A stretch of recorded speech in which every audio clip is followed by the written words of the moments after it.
Hey guys, welcome to another video. I hope you're all keeping well, and in this video I'll be continuing answering your questions. So this is part 4 and the final video where I'll be answering these questions.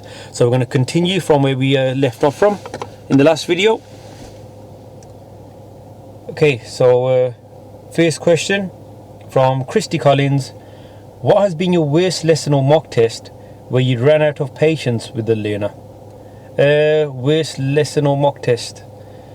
You know, running out of patience, again, I don't think any driving instructor should really be running out of patience. Obviously, there have been some learners that have been really difficult to teach, but on a mock test, I don't think I really ran out of patience because we know it's only lasting about 40 minutes.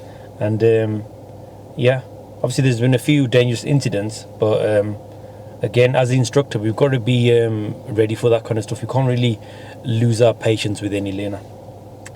Next question from Humera. Any updates on when driving tests are opening up again? Not at all yet. Obviously we have to wait for the government guidelines depending on the lockdown. So yeah, it just depends on that really. And to be honest, I think with driving instructors and learner drivers, obviously because we're quite close in the car, I think it's going to be at one of the later stages. Next question from Aya. I can't seem to get the hang of reverse bay parking. I have my own car and practice a lot. I just can't do it, and it's the only thing stopping me from taking my test aside from the lockdown. Any advice? Reverse bay parking, again, if you're finding it difficult, get yourself a reference pointer marker which is on the side of the door. So again, to explain all that, it'll take a bit of time. So all I'd say to you is, if you haven't downloaded the Ultimate Driving course, just watch Taz's videos where I've been teaching her, and there's a couple of videos on bay parking, and you'll understand how to get the reference point and that. Okay, next question from Ruben Billy. Why people keep driving manual cars? Okay, so he's asking why are people still driving manual cars? Because I'm not sure where you're from, Ruben, but in the UK there's still a lot of manual vehicles, and if you pass in a manual vehicle, if you pass your driving test in a manual vehicle, you're allowed to drive both automatic and manual after you pass. Whereas if you pass your driving test in an automatic, you can only drive an automatic after passing. Next question from Scooby-Doo. Any tips for nervous drivers or drivers with anxiety or PTSD from a previous road traffic accident? Again, I'm no expert in that, but you need like an instructor who understands this kind of stuff and who's really, really patient. So what I normally do if I've got a learner who's really nervous and suffers from any of this, I'm always asking them a lot of questions on how they're feeling and how they would like to progress. So again, it depends on each individual, and you've got to really, you know, when you're learning to drive, just make sure you express your feelings and tell your instructor. Next question from KKSH. Hey Pin, at what age did you decide you wanted to be a driving instructor? Did you want to become one when you were a child, or did you work elsewhere before and one day something clicked in your head to become an instructor?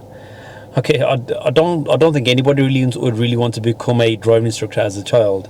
With me, I just really needed a job because I was in my family business, and my family had just sold their business, and I had nothing to do at that stage, and I hadn't really worked for anyone else. And basically, being a driving instructor, it's like being your own boss. So yeah, that's why I opted to become a driving instructor. Next question from Sadie Alpine.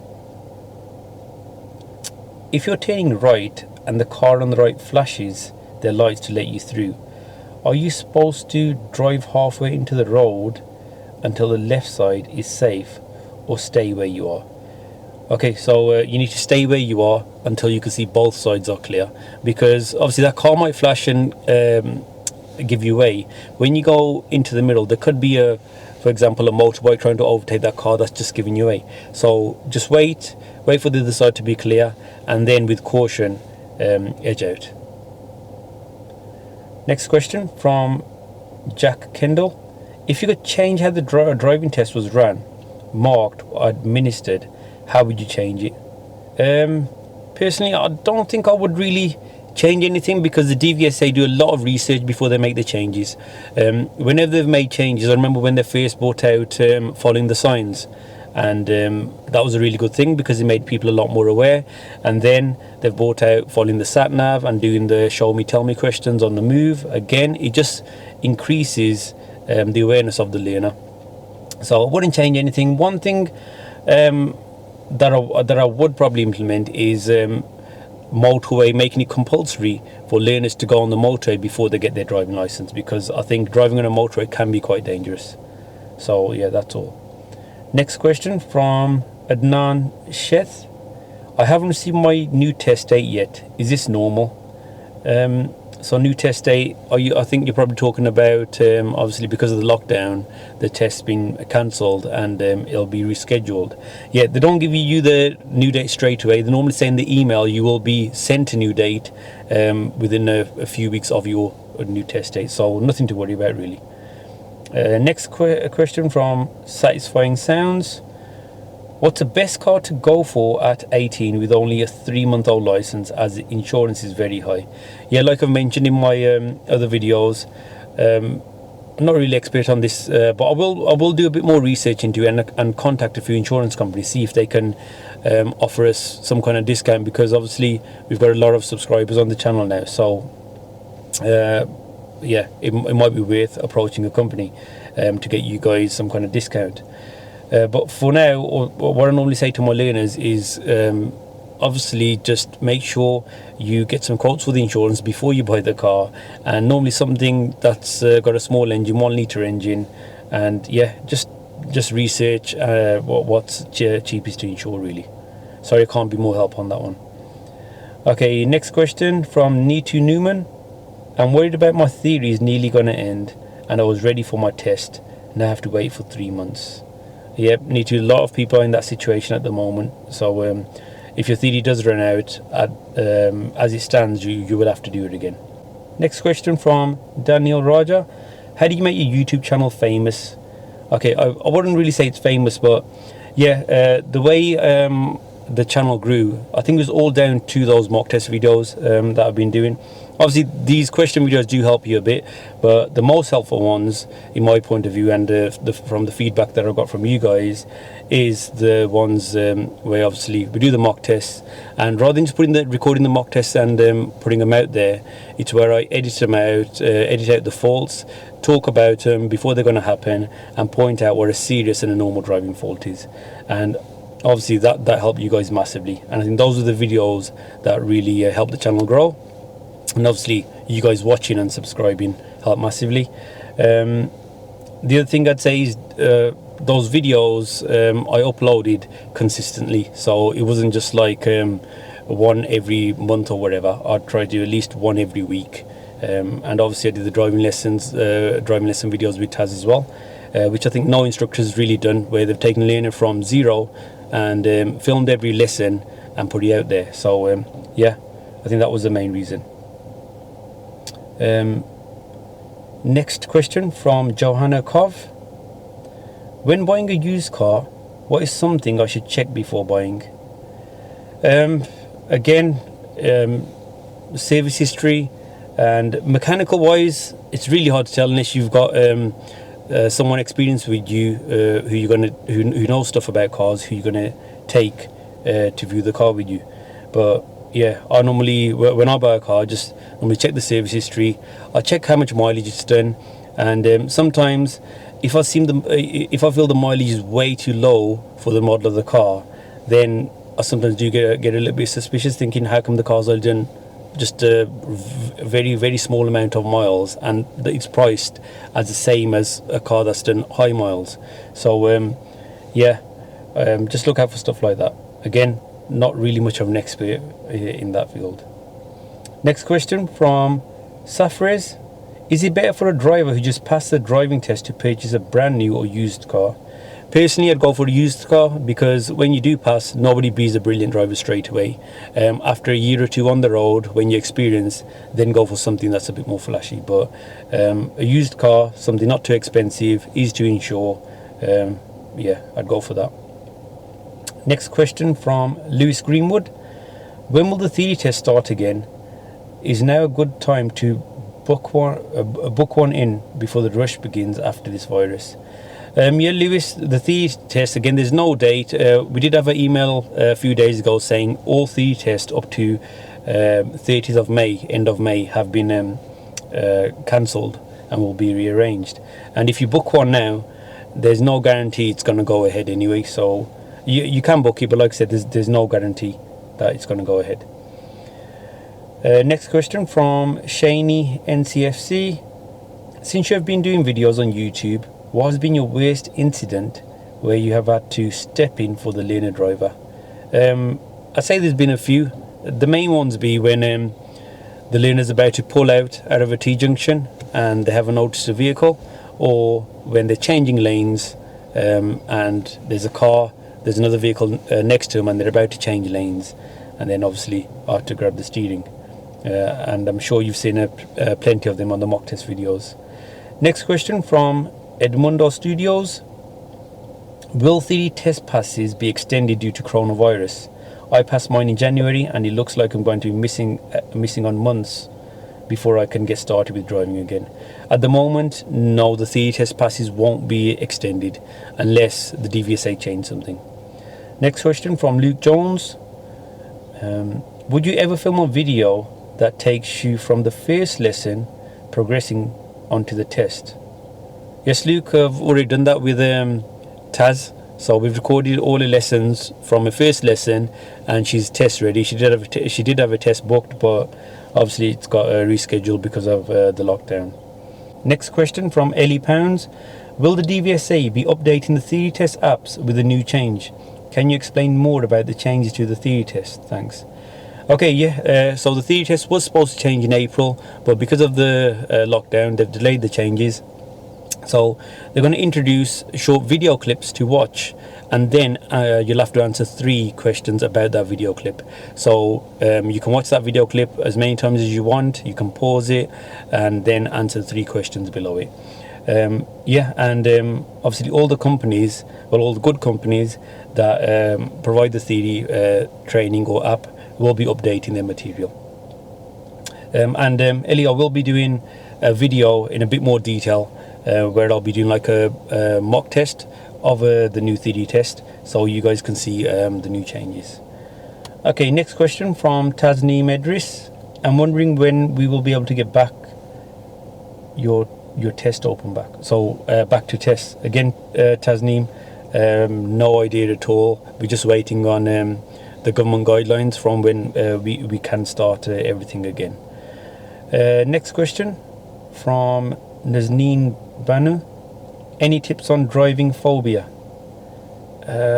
Driving phobia, what is it? Are you scared of something in particular? Again, probably need a bit more detail to help you with that. But anyone who is scared of anything, like I said, you always need an instructor who's always asking you about how you're feeling, what you're scared of, and basically find ways to get around that. Next question from Sasha Thomas. I failed my driving test in December. I was meant to have a retest this month, but coronavirus happened, so I had to cancel. How many lessons do you think I would need to be test ready again, bearing in mind I had around 50 hours? Sasha, you won't need many more lessons again, because you said you've had 50 plus hours and you've already been for a driving test, yeah. And once you get back in the car, a couple hours in the car, all those skills, they will come back. You don't just totally forget everything. So I wouldn't stress too much about that, but just keep up in your knowledge. Just don't forget, trying to forget what you've learned, and like I say, just watch videos, do as much as you can. Next question, Cameron Wood. What made you get into driving school? Like I said, at that stage, I just needed a job really, and I hadn't worked for anyone else. Wanted something which I could do my own hours around my family, and so that was it. That's what really made me become a driving instructor. Okay, next question from AB. What was it like teaching your first ever student?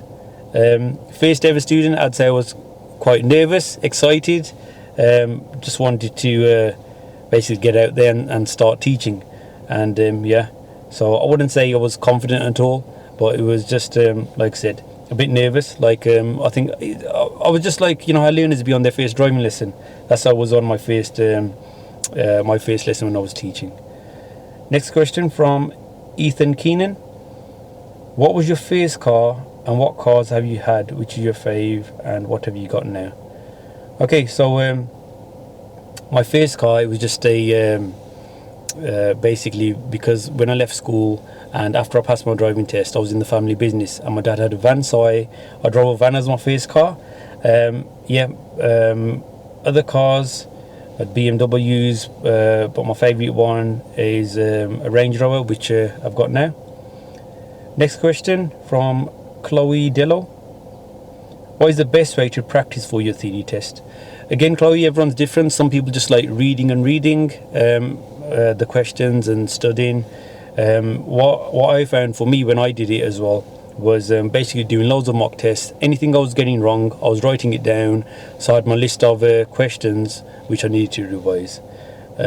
Again, it depends on each individual, and there's lots of different ways to practice. Main thing is make sure you got a good app to practice with, good material, and like I've recommended before, driving test success.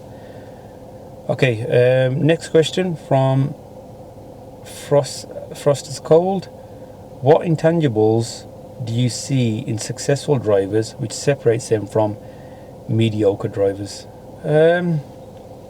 Successful, I think, like, you know, with experience, everybody becomes a good driver, a good driver. But what I can see with learners, you know, the learners that really come prepared for the driving lesson, they really progress. I remember having students who used to actually come in the car that made notes and about what we did last lesson and did not forget what we did. So when we started the lesson, we didn't really have to recap much. We just moved on to the next thing.